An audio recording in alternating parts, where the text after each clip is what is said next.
Il a été décidé que cette année, nous verrons la figure de Saint Ignace de Loyola, puisqu'il est un contemporain de Saint Philippe Néri. Ce qu'il a de commun avec Saint Philippe Néri, c'est que c'est un homme de feu, un homme de combat, un homme de transformation. Et il va passer de la gloire mondaine à la gloire de Dieu, et dans un moment de conversion assez fort. Il s'appelle Íñigo López de Loyola, voilà. Saint Ignace de Loyola. Donc il a une première...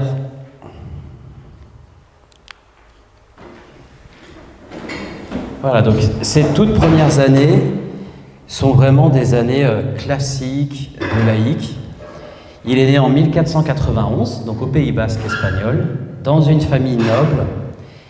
Il est le dernier d'une grande fratrie, et quand je dis grande, c'est 13 enfants.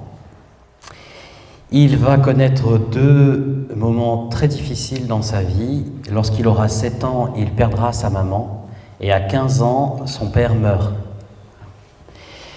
Et à ce moment-là, il grandit donc à la cour de Ferdinand le Catholique. Il est attiré par la vie mondaine, les duels, les femmes, les honneurs, la gloire.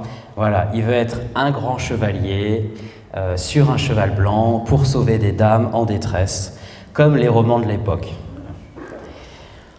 En 1517, il a alors 26 ans, il entre dans l'armée, et en 1521, il a 30 ans, il y a une guerre qui se déclenche, et lors du siège de Pampelune, il défend la ville contre les Français, et à ce moment-là, il est gravement blessé à la jambe droite par un boulet de canon qui va littéralement détruire sa jambe.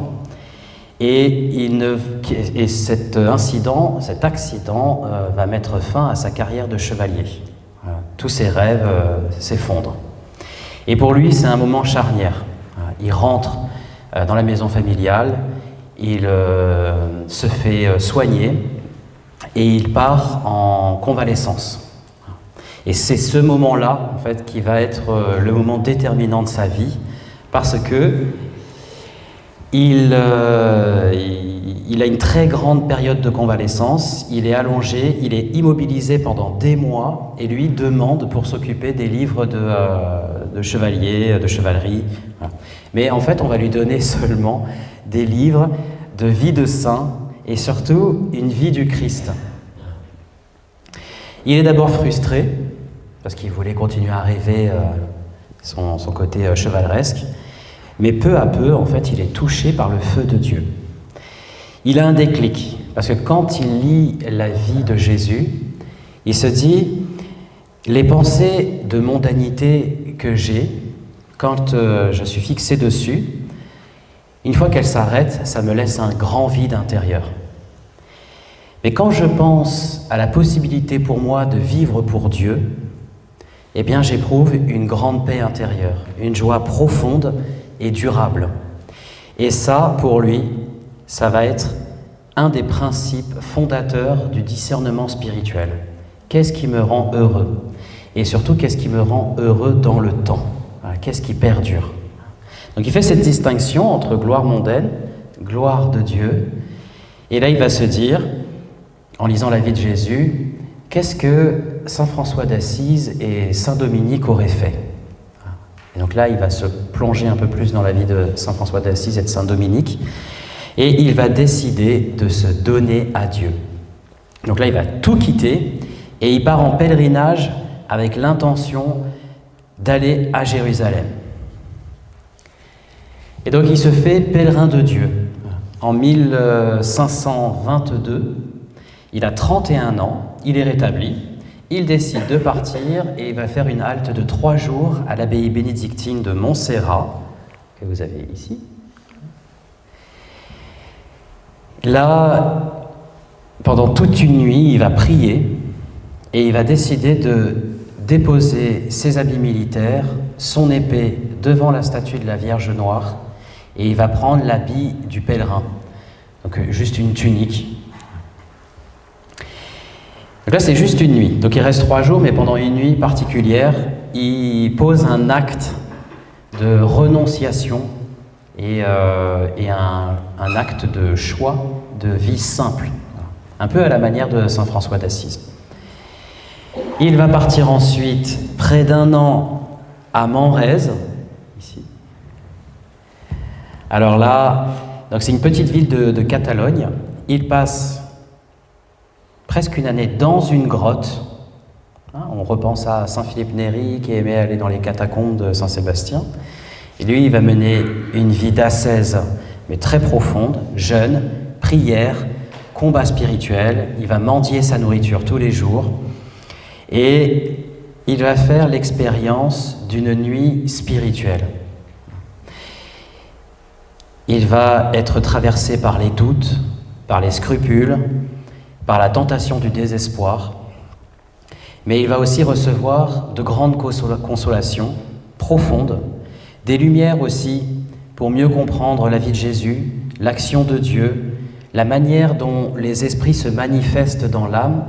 En quelque sorte, il va se voir intérieurement être et il va voir les mouvements de son âme, comment elle se dirige, soit vers des tentations de désespoir, soit vers des consolations. Et il va comprendre que ce n'est pas l'un ou l'autre, mais c'est qu'il y a parfois un enchaînement, une succession qui se fait de consolation, de désolation, consolation, désolation. Et à ce moment-là, il va commencer à écrire tout ce qu'il ressent, tout ce qui se voit intérieurement. Et ces premiers écrits vont être les fondements des exercices spirituels. Un cheminement structuré pour chercher et trouver la volonté de Dieu dans sa vie. Et à chaque fois, quand il aura une pensée, il va l'écrire et puis il réfléchira à où me conduit cette pensée. Est-ce qu'elle me conduit vers Dieu ou est-ce qu'elle me conduit plutôt vers moi, la désolation? Donc là, moi je trouve que c'est vraiment un moment clé de sa vie, mais aussi un exemple pour nous, je vous l'expliquerai un peu plus tard, parce que ces exercices spirituels, donc ces premiers écrits, vont être le fondement de toute une spiritualité qui perdure encore aujourd'hui. Voir les mouvements de son âme et voir qu'est-ce qui relève de Dieu et ce qui relève plutôt du combat spirituel, du mauvais qui nous tire vers le bas. Donc, pèlerin de vie intérieure pour ce début de cheminement spirituel. Et ensuite, il part. Donc là, il passe vraiment, il se dit, je veux être missionnaire, hein, je veux sauver les âmes, ce que je viens de comprendre en moi et de ce que Dieu fait en moi, je veux l'expliquer aux autres et accompagner les âmes. Donc, en 1523, donc là on est début de l'année, il a 32 ans, il embarque de Barcelone pour l'Italie avec l'intention de se rendre à Rome. Donc là, dans sa tête, c'est « je vais à Jérusalem ». Donc, il part de Barcelone, il va en Italie, il se rend à Rome, il demande la bénédiction du pape Adrien VI, il continue son voyage et il arrive à Jérusalem en septembre de la même année. Il se dit « je vais marcher sur les traces de Jésus ». Logique, en Terre Sainte. Parce qu'il voulait toujours mieux connaître Jésus, il l'imiter et le suivre. Et il s'était dit que le meilleur moyen, c'était d'aller là où il avait vécu et de faire ce cheminement pédestre, terrestre, pour mieux comprendre le cheminement spirituel. Finalement, il va y rester que 3 semaines, parce que les franciscains lui ont demandé de quitter le pays. À ce moment-là, c'était un peu compliqué en termes géopolitiques. Et donc, on lui a demandé de quitter la Terre Sainte, parce que c'est trop dangereux d'y rester. Donc, il rentre, mais il rentre en comprenant que sa mission, ce n'est pas de rester en contemplation uniquement. Il se dit, je vais servir Dieu dans le monde. Et il se dit, pour servir Dieu, il faut que je me forme pour pouvoir aider les âmes. Et donc, en 1524, il a 33 ans, il reprend des études. On l'appelle l'étudiant tardif. Donc il fait des études d'abord à Barcelone, ensuite à Alcalá.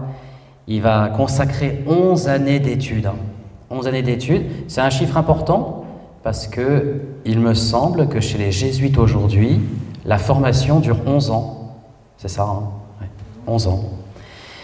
Alors, quand il est à Alcalá, il y a des difficultés avec... on est dans la période de l'Inquisition, hein, d'accord? Donc assez tendu dans l'Église. Finalement, il décide d'aller à Salamanque. Bon, j'ai pas de photo. Hein. Et puis, il part à Paris en février 1528 et il va y rester 7 ans. Il va vivre 7 ans à Paris, jusqu'en 1535. Là encore, il va faire des rencontres, oui, fondatrices, on peut dire, puisqu'il va partager sa chambre d'étudiant avec François Xavier, Saint François Xavier aujourd'hui, et Pierre Favre. Donc ça, ils sont ses premiers compagnons de chambre.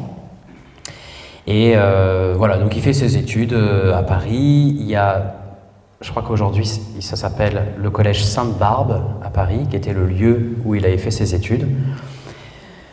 Voilà, donc il se dit, j'ai besoin d'étudier, j'ai besoin de me former, comme nous le faisons aujourd'hui, hein, pour pouvoir aider les âmes.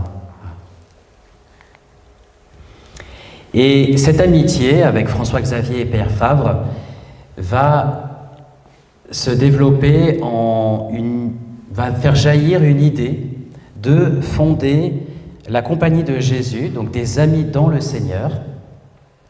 Alors en 1534, ils se rendent à la basilique de Montmartre. Et là, il a 43 ans. Hein. Il est avec Pierre Favre, François Xavier, plus 3 autres compagnons qui l'ont rejoint. Et ils se disent, on va faire un vœu de pauvreté, de chasteté, et on va partir en mission à Jérusalem, parce qu'ils voulaient convertir les musulmans. Et si on n'y arrive pas, on se mettra au service du pape. Donc là, ils font ce premier vœu en 1534. Donc c'est un vœu qu'ils font ensemble, c'est quelque chose déjà qui unifie et qui est déjà le gage d'un mouvement qui va naître juste après. Donc, on est vraiment sur les débuts embryonnaires de la Compagnie de Jésus. Alors, ils veulent se rendre à Jérusalem. Ils n'y arrivent pas, parce que c'est encore compliqué de se rendre à Jérusalem. Il n'y avait pas la voiture et l'avion hein, à l'époque. Alors, ils décident de se mettre au service du pape. Ils sont un peu dispersés parce qu'ils ne partent pas tous en même temps. Ils sont 6. Mais ils ont des emplois du temps qui font qu'à un moment donné, il y en a un qui part plutôt à Rome, l'autre à Venise. Enfin, ils ont tous l'objectif de se retrouver à un moment donné.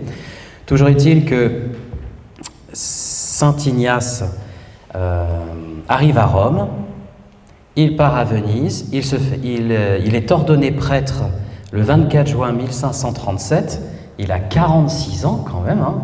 46 ans.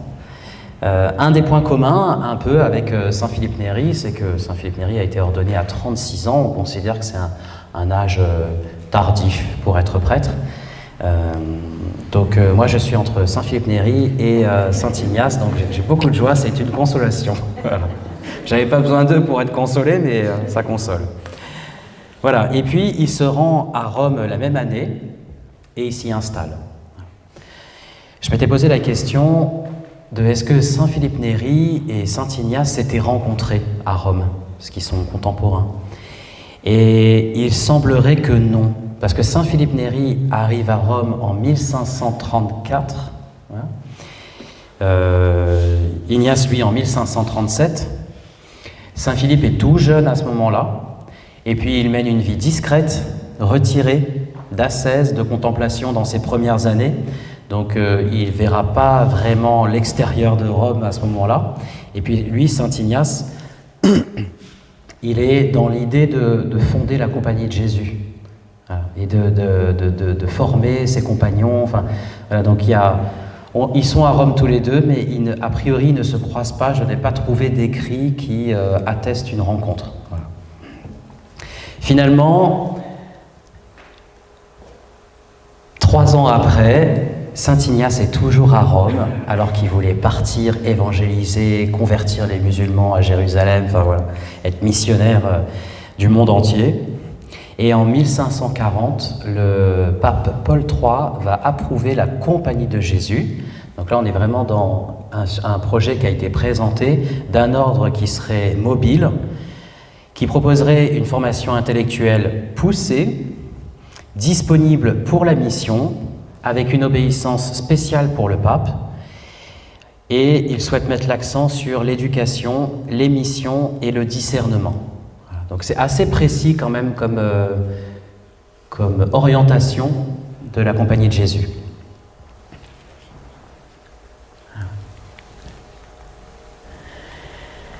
En 1541, donc l'année suivante, saint Ignace est nommé supérieur général de la Compagnie de Jésus, et finalement, comme saint Philippe Néri, il va rester à Rome toute sa vie.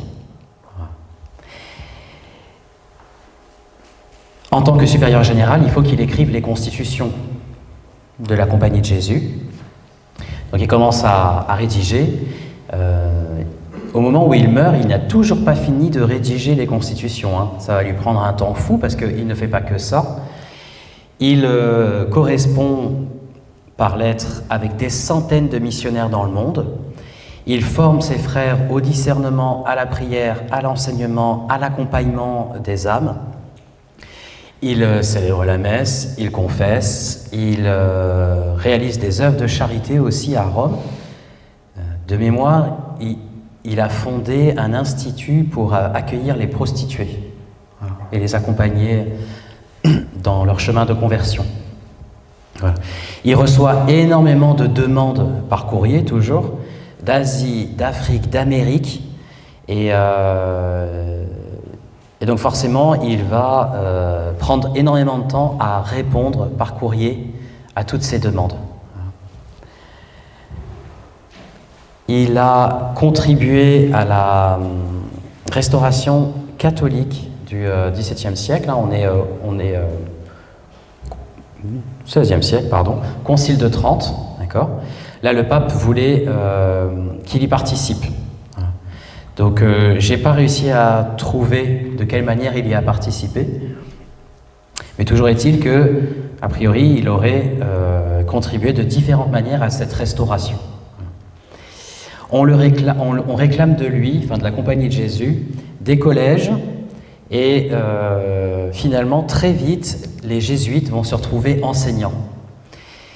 Chaque jour, il reçoit des dizaines de lettres. Il en envoie des dizaines aussi par jour qui partent de Rome à destination d'Europe, des Indes, du Japon. Et là, il y a des personnes qui demandent vraiment l'aide des jésuites pour créer des collèges, pour mettre en place des enseignants sur place. Donc là, on voit vraiment que l'idée de base de créer la Compagnie de Jésus pour aider les âmes, en fait, ce projet est une idée d'homme, mais c'est un projet de Dieu parce qu'il va dépasser l'entendement, l'idée que saint Ignace s'en faisait, un peu à la manière de l'oratoire de saint Philippe Néri, qui va dépasser en fait l'idée que s'en faisait saint Philippe Néri. Les proportions vont être énormes. Voilà, il va y avoir, on va retrouver dans les archives plus de 6000 lettres de correspondance entre saint Ignace et les missionnaires dans le monde entier. Il meurt le 31 juillet 1556. Alors, il meurt à 65 ans, dans une attitude de pauvreté, d'humilité, et totalement donné à Dieu. Il est canonisé en 1622, en même temps que sainte Thérèse d'Avila, que saint François Xavier, saint Isidore le Laboureur, saint Philippe Néri. D'ailleurs, je tiens à préciser que sur le site des Jésuites, c'est précisé cette canonisation, en même temps que sainte Thérèse d'Avila et que saint François Xavier, ils n'ont pas cité saint Philippe Néri. Je vais leur écrire un mail. Voilà. Et son corps repose aujourd'hui dans l'église du Jésus, voilà, à Rome. Alors, saint Ignace nous a laissé une spiritualité en héritage, puisqu'il y a eu la fondation de centaines d'écoles, d'universités, d'émissions dans le monde entier. Il a transmis un art de vivre selon l'Évangile, le dicton « En toute chose, aimer et servir ». Ces exercices spirituels qu'il a continué à rédiger tout au long de sa vie sont aujourd'hui en fait une école de discernement et de liberté intérieure. J'explique. Il a réussi à proposer un parcours qu'aujourd'hui maintenant on peut proposer sous forme de retraite de 5 jours ou de 30 jours de méditation biblique, de méditation aussi de l'ordre de notre vie. Et le principe est assez fort et assez fondamental aussi, parce que trois points, je sais pas si oui, 3 points importants, c'est je prends du temps en silence, en retrait, pour chercher et trouver Dieu en toutes choses dans ma vie.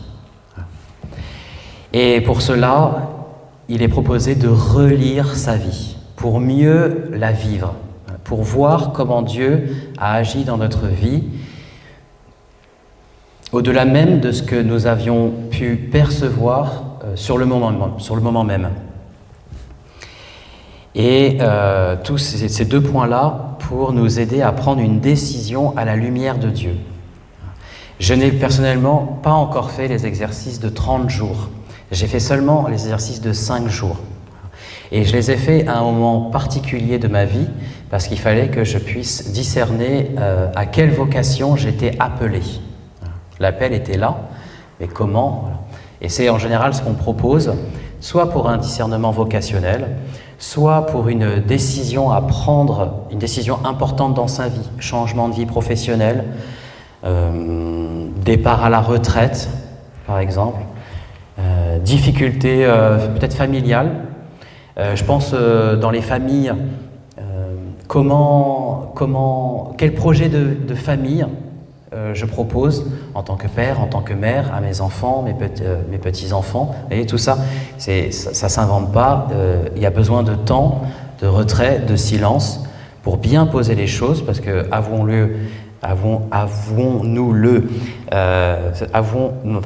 reconnaissons-le, en nous, il y a une agitation régulière, d'accord ? Que ce soit les laïcs ou les prêtres ou les séminaristes. Une agitation. Et c'est très difficile de trouver quelle est la volonté de Dieu, donc de discerner ce qu'il est bon de faire pour nous, pour grandir dans cette cohérence que notre volonté s'accorde au mieux à la volonté de Dieu. Et donc, c'est nécessaire de prendre un temps de recul, c'est pour ça qu'on propose 5 jours au minimum, pour réfléchir à ça. Et surtout, on médite sur la vie de Jésus. Par exemple, moi j'ai une fois, alors c'est particulier, je vous raconte juste un point. Le prêtre nous avait demandé de méditer sur la mort de Jésus et l'enfer. Donc il y avait toute une méditation faite qui était accompagnée. Et ensuite, on demande aux retraitants de se retirer dans sa chambre et de s'imaginer dans un cercueil, mort, et de méditer le paradis et l'enfer. Et ce moment de solitude est assez puissant. Puissant parce qu'on est en silence depuis quelques jours. Là, on est sur la fin de la retraite, en silence depuis quelques jours. Et donc forcément, tout s'est posé en nous. Et donc ce moment-là, moi je l'ai vécu d'une manière très violente, très belle, mais très violente, qui m'a secoué un peu.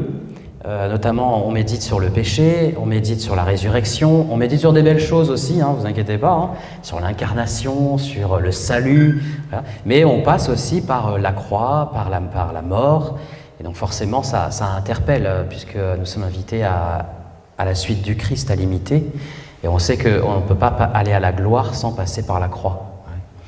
Donc c'est des moments très forts, c'est des moments dans lesquels aussi où on peut... Alors, ce qu'on appelle réaliser une confession générale. Donc là aussi, c'est beau et violent à la fois, parce qu'on relit sa vie et on prépare une confession de choses que l'on n'a vraiment jamais confessées, qu'on a oubliées parce que ça nous paraissait insignifiant. Mais comme on est sur le moment où tout est posé en nous, on y voit beaucoup plus clair sur ce qui s'est passé dans la vie. Et donc on prépare sa confession générale. Et saint Ignace, lui, quand il a fait sa confession générale, lorsqu'il s'est confessé, vous savez combien de temps ça a pris? 3 jours. À 40 ans, 46 ans prêtre, il y en avait des choses à dire, hein, peut-être. Hein. 3 jours pour se confesser. Donc il avait vraiment relu sa vie, vraiment pas à pas, et à chaque fois il notait. Oui, c'est vrai, là, Seigneur, je ne t'ai pas suivi.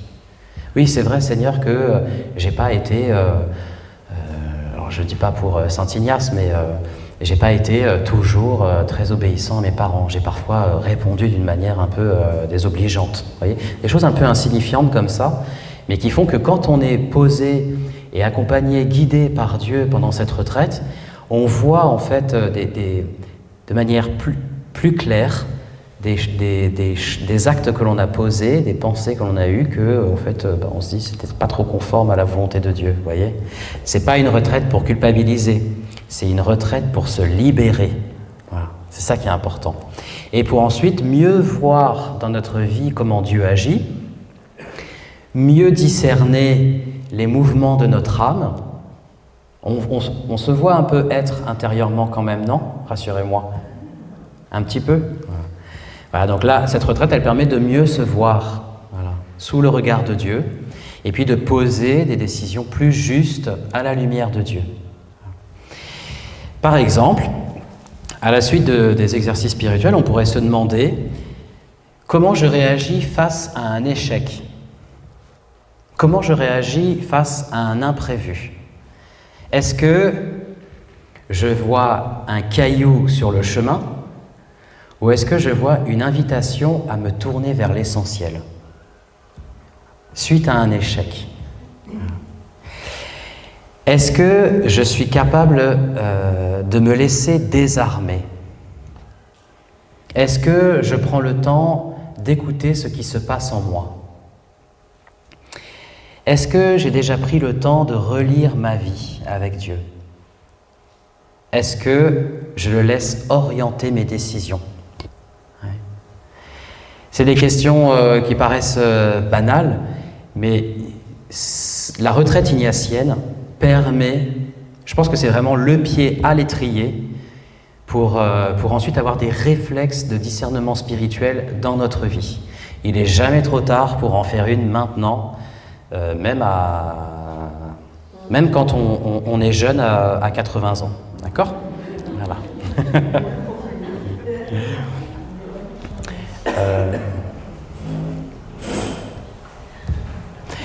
Il y a des fascicules qui existent en librairie qui donnent une vision générale des exercices spirituels de saint Ignace. Ça existe. Moi, je conseille de plutôt le faire en retraite, mais vous pouvez très bien le survoler, parce que peut-être qu'il y a des choses dont nous sommes déjà capables de faire, mais qu'on ne le fait pas, parce qu'on n'a pas le réflexe. Voilà, si vous avez envie de lire les exercices spirituels, si vous avez envie de faire une retraite ignatienne, n'hésitez pas, il y a plein de retraites qui sont proposées, alors je pense dans le diocèse, mais aussi au-delà du diocèse. Et donc les jésuites sont vraiment excellents pour accompagner. Je donne un nouveau témoignage. Quand j'étais en propédeutique, il y avait un père jésuite qui nous aidait dans notre discernement. Et alors lui, il était incroyable parce qu'il nous faisait méditer la parole de Dieu. Et à chaque fois, il nous demandait comment la parole de Dieu me rejoint dans ma vie. Qu'est-ce qui, dans ma vie, dit quelque chose de la parole de Dieu? Et donc, c'était assez intéressant parce que d'habitude, on laisse la parole venir à soi. Donc ça, c'était le premier mouvement. Et ensuite, c'était de voir comment, en fait, ma vie épouse la parole de Dieu. Fabuleux, fabuleux. Avec des entretiens personnels, individuels, une relecture de vie. Donc, par exemple, c'est ce jésuite-là qui m'a dit, c'est assez étonnant qu'un jeune qui a des parents sourds, qui n'ont pas choisi d'être sourd, va désormais accompagner des personnes parmi lesquels il y en a qui ont décidé de se rendre sourds à la parole de Dieu. Vous voyez ? Et je ne l'avais jamais vu comme ça. Et c'est ce prêtre-là qui m'a révélé ça. Et là, dans une retraite ignatienne, avec un format plus souple. Vous voyez ? Donc, voilà, moi je vous encourage vraiment, je ne vous force pas, mais je vous encourage vivement, parce qu'on est à des âges, et je m'inclus là-dedans, où on peut plus facilement relire sa vie, parce qu'on a du recul. Vous voyez ? À 15 ans, c'est difficile. Vous voyez ? C'est pas pareil. Okay ? On va te conclure par une prière, très belle prière de Saint Ignace, que je vous invite à dire ensemble. Prends, Seigneur, et reçois toute ma liberté, ma mémoire, mon intelligence et toute ma volonté. Tout ce que j'ai et possède, tu me l'as donné. À toi, Seigneur, je le rends. Tout est à toi. Dispose-en selon ton entière volonté. Donne-moi ton amour et ta grâce. Cela me suffit. Amen. Voilà. J'ai pris cette image-là, enfin cette peinture, parce que, en fait, dans ses mains, il a un livre dans lequel il y a marqué Ad Maiorem Dei Gloriam. Et en fait, c'est la devise de Saint Ignace, de la Compagnie de Jésus, qui veut dire pour la plus grande gloire de Dieu. Amen. Merci pour cette présentation. Vous savez que les exercices de Saint Ignace sont une pièce vraiment maîtresse de sa spiritualité. Il est quand même conseillé, même si on les lit, de le faire accompagner par un prêtre de discernement et pas quelque chose que l'on fait seul, les exercices. C'est vraiment dans le cadre d'une retraite et d'un accompagnement. Et on a souvent l'habitude de dire que les exercices de Saint Ignace sont à Saint Ignace ce que l'oratoire dominical était à Saint Philippe Néri. C'est-à-dire que les exercices de Saint Ignace ont pour but, à un moment donné de notre vie, de nous aider à discerner pour poser un choix, alors que l'oratoire qui était proposé par Saint Philippe Néri, les rencontres, avaient plus pour but la croissance et la sanctification au quotidien. C'est très intéressant de voir à ce même siècle, quand même un siècle incroyable, quand on regarde tous les saints qu'il y a eu, aussi bien chez les jésuites, l'oratoire, le Carmel, les missionnaires, toute cette ferveur et cette fécondité spirituelle qu'il y a eu, l'importance de moyens pour grandir en sainteté, pour poser un choix avec Saint Ignace et pour grandir et vivre la croissance spirituelle avec Saint Philippe Néri.